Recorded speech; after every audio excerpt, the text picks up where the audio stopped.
আজ আমি তোমাদেরকে কি বলবো, আজ পানি পান করার যে 6টি সুন্নত আছে, পানি পান করার কয়টি সুন্নত? 6টি। সেই 6টি সুন্নত তোমাদেরকে প্র্যাকটিক্যাল ভাবে করে দেখাবো। বুঝতে পারছো তো? মানে সেই 6টি সুন্নত কি করব, প্র্যাকটিক্যাল করে দেখাবো। কারণ আমরা যখন পানি পান করি তখন এই সুন্নতের উপরে আমল না করার কারণে আমাদের অনেক কি হয়, রোগ ব্যাধি হয়, আমাদের অনেক শরীর খারাপ হয়। আজ অনেক মানুষের পেটে পাথর হচ্ছে, কিসের কারণে? এই পানিরই কারণে।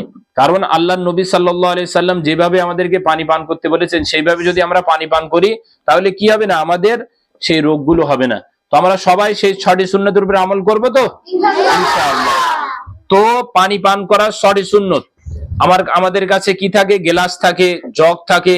তো সর্বপ্রথম আমার করণীয় কাজ হলো কি, এই জগ থেকে পানি ঢেলে নেওয়া। আমি এই গ্লাসে পানি ঢেলে নিলাম, নোবার পরে এবারে কি করলাম, সর্বপ্রথম যে পানি পান করার 1 নম্বর সুন্নত কি বলো, ডান হাত দ্বারা পান করা, यानी সোজা হাত দ্বারা পান করা। তো আমি সোজা হাতে পানিটা এরকম করে তুলে নেবো, ধরে নেবো। 2 নম্বর সুন্নত কি বলো, বসে পান করা। আমি যদি দাঁড়িয়ে থাকি তাহলে কি করব, আমি বসে পড়বো, বসে তারপরে কি করব, পানি পান করব। এবারে 3 নম্বর সুন্নত কি বলো, দেখে পান করা। পানিটা দেখে নিতে হবে যে পানিতে কোনো ময়লা কোনো পোকামাকড় তো পড়ে নেই, এই কারণে পানিটা দেখে নিতে হবে। 4 নম্বর, এবার আমি পানি পান করা শুরু করব। তো সর্বপ্রথম কি করব, বিসমিল্লাহির রহমানির রহিম পড়ে নেব।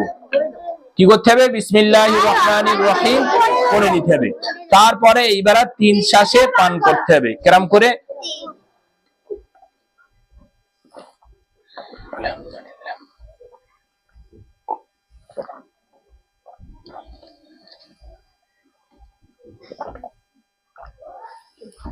আলহামদুলিল্লাহ। এবার পানি পান করার পরে কি করতে হবে, 3 শ্বাসে পান করার পরে 6 নম্বর সুন্নত কি, আলহামদুলিল্লাহ পড়া। তারপরে পানি পান করার পরে একটা দোয়া আছে, কি দোয়া, সেই দোয়াটাও পড়তে হয়, আলহামদুলিল্লাহিল্লাযী সাকানা আযবান ফুরাতান বিরহমাতিহি ওয়া লাম ইয়াজআল লাহু মিলহান উজাজাম বিদুনুবিনা। বুঝতে পারছো? মানে আমরা যদি এই 6টি সুন্নতের উপরে খেয়াল রেখে পানি পান করি তো আশা করা যায় আমাদের কি হবে না, কোনো শরীর খারাপ হবে না।